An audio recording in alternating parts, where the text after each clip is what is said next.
Hello la famille, j'espère que vous allez bien. Moi aussi de mon côté, ça va. Maman na moi va partager mon bali moko. Et comme il y a histoire, histoire ya maman Solange, une mère veuve autre que fait la mobile il y a de cela 3 ans. Atikana moi na moi Blanksing azana 19 ans. Ah papa la bon akufa ki Blanksing azana ki na 16 ans. 3 ans après papa bon akufa na maladie mort quelconque autre découvrir on a histoire ou. Après ça papa la bon akufa mère on a tikala mère mort une mère veuve célibataire et tu vas dans kaka et moko.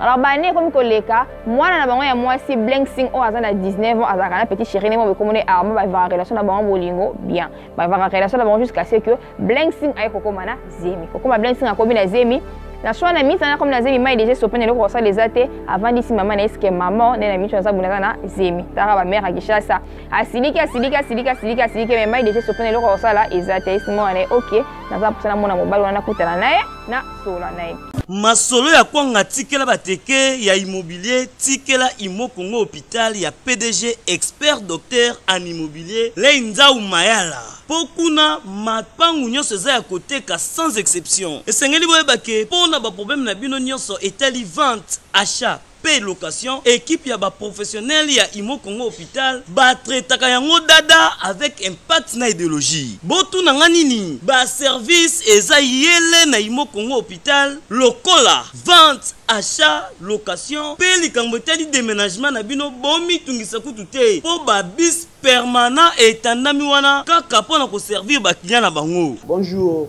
les angai président ya Imo Congo hôpital. Tube yango hôpital pour la nini.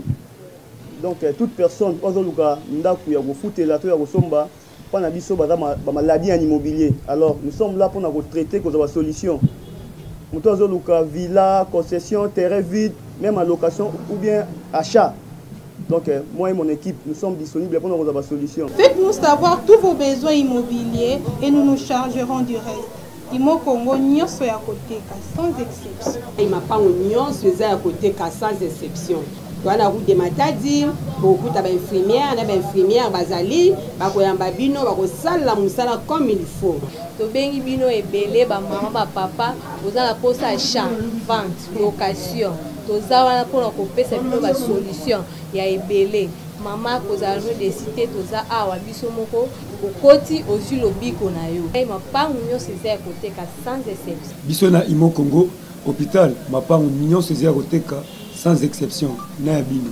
Ya solo bondi melanga masolo ya immobilier botikela yango Imo Congo hôpital pokuna mapangu nyonso eza ya koteka sans exception kodutete na ya bino peza ya koteka.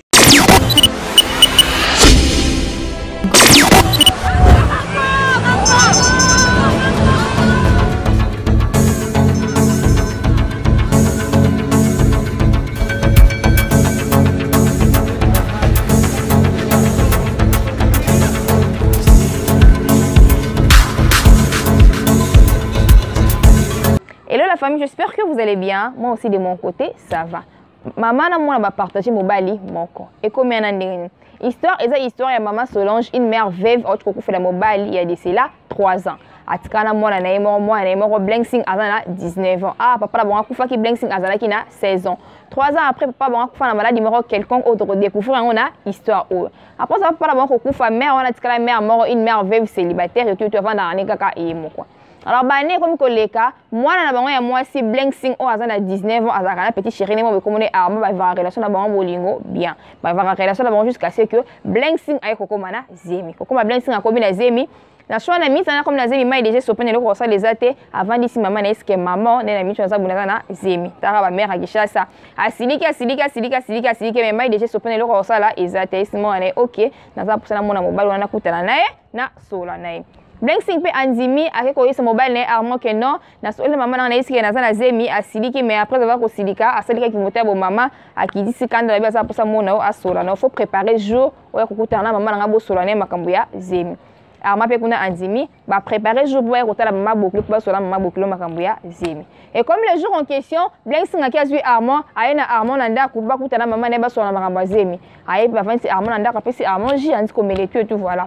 Maman Solange azaki na kati ya douche abande ko sokola sisi ko sokola alati bilamba abimi na salon pour aya kotala mwana o ateli mwana na ye zemi comme ma bimina sala ko atala mwana ngo à sa grande surprise a moni mobali ya mwana na ye directement maman Solange asa nini asiliki ko silika siliki a telemisi arma o aza mobali ya mwana na ye abengani na ndako na ndenge moko ya kanda. Blessing elle était surprise en même temps confuse on comprend mais comment se fait-il maman tina kinga na ya na mobali na kata ndako apa sola na ye mais moni mobali na nga abenga na ye arma ko mona ki ma bokilo ye pe alengi na ndenge na ye moko apesi expression moko bodiger ke lokwa mutu moko yebi lika moko boye arma abimina ko banga akei. Et moi, na très côté maman, maman, qu'est-ce qui se passe? Na melo mobile nanga oh déjà na zana zemi na ye okomi akoma ko benga na ye bisanga elo nini ezo leka.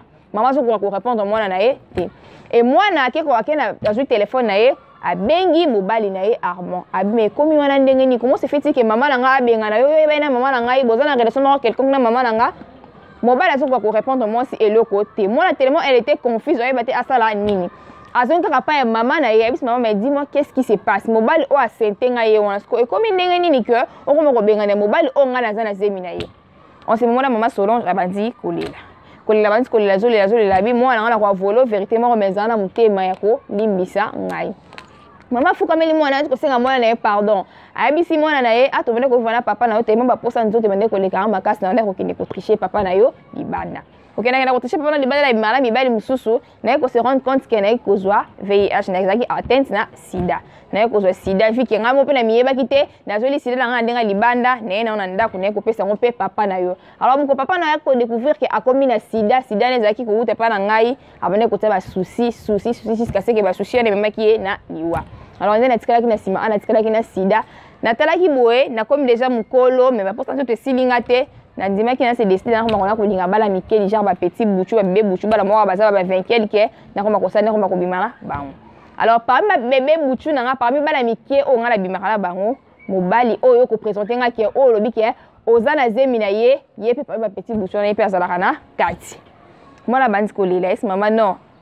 Soko ngo ba ke bo bima rappela mobile nanga yo za atteinte na VIH déjà ko za na sida bo bima rappela mobile nanga seki mobile nanga pe azana sida so mobile nanga za na sida nga na za na zemi seki nga pe mwana na yo na za na sida mwana bandi ko lela a croire na maman na ABC était comme si on dit que ko benga mobile na yemo Armand est-ce mobile na Armand maman nanga ABC nga boye yebisanga est-ce que c'est vrai mobile bandi ko lela asengi moi sina pardon ABC moi sina tu sais que na linga ozala toujours belle ozala toujours attirante sexy ozala relo côté tout voilà oyebi ki nga na sala raté na mbongo te alors ba mère on a bimana ba mère ba senga kinga ndona ba zara ba mbongo ba pesa nga ba mbongo na ndeko bimana maman na yeba ki te kazaki maman na yo na bimana ba mère on parce que ba pesa ba mbongo te ba cadre biso ba na mikie bien tout voilà na ndeko bimana ka juste ka pona zora mbongo pa na pona soki para na makambo tali plante na yo elamba tout voilà moi ça bandi ko lela abina senga na ngao kabelo te ozaka no ya mukie yango pesa nga comment se fait comment tina niveau ko linga mama na nga ama abina yebete kazaki mama na yo moi ça yebe quel po baby sivi na yo mama o bimaki na mama na nga lozo bimene po na mbongo premièrement aza atteinte du sida ya VIH azwa sida na libanda fana papa na ngai tellement kindumbele kaka ndeko ko linga mbali musu libanda aya na sida tina kata ndako apesa papa na nga na kata ndako papa na nga tellement ko la prendre kaza na sida akomea ko taba souci ti memaki na kata na liwa. Alors maman nanga atikala na sida. Donc yo no vivra na maman nanga bongo. Bokushaka na ye. En réalité yo pe oza na sida. Pe sida na bino ko suwa na bino mibale te. Denga pe na za na zemino. En ce moment pe nga pe na za boye na za na sida. Non e bate na sala nini. Mwana bandi ko la vie et mwana batu ya 19 ans et baby. A se retrouver na zemi, a se retrouver sous na sida, a se retrouver na mobile o aza na zemi ne mobile ba voir même na maman na ye. Alors ndé mwana komi na niveau wana. Solo ba conseil na bino a garder kaka zemi wana to alongola zemi parce que mwana na komiti na niveau azwa sida eza faute ya mama na ye mutazaki infidèle banana ndako libala oyesala ke papa na ya kufa kama osali kaka ko ngati ba petit bouchou et petit bouchou na ya ko pesa mwana na ye sida to eza faute ya ba jeune garçon eza faute ya mobali na ye mutazaki juste que yo mwana dizie mwana ya 20 quelque ko linga mama mukolo pour satisfaire moi sina yo. De moi on a comme la sida to condamner maman na ye so moi on a comme la sida faute ya maman na ye to eza faute ya petit chéri na ye mtazaki infidèle tina niveau ko linga mama mobimba na ko pesa mwana ba sida et en ce moment là zemi wana ba bokola ngokaka to basala avortement anzi makobo ya zemi o mobali wana abimaka voir même na maman na ye to basala ni a continuer ka relation na mobali wana to basala ni pena ba omi ba so ba libisa alibisa maman na ya comprendre que maman na ya zaki na jeune ba posa nzoto bende ko sala na nzoto to alibisa mobile ya comprendre que mobile nga sala ki par amour parce que linga ke moi sina yazanga eloko te Et en ce moment, si tu as sa conseil na famille, tu as sa conseil nini. Na moi na mwasi, asala neti nini.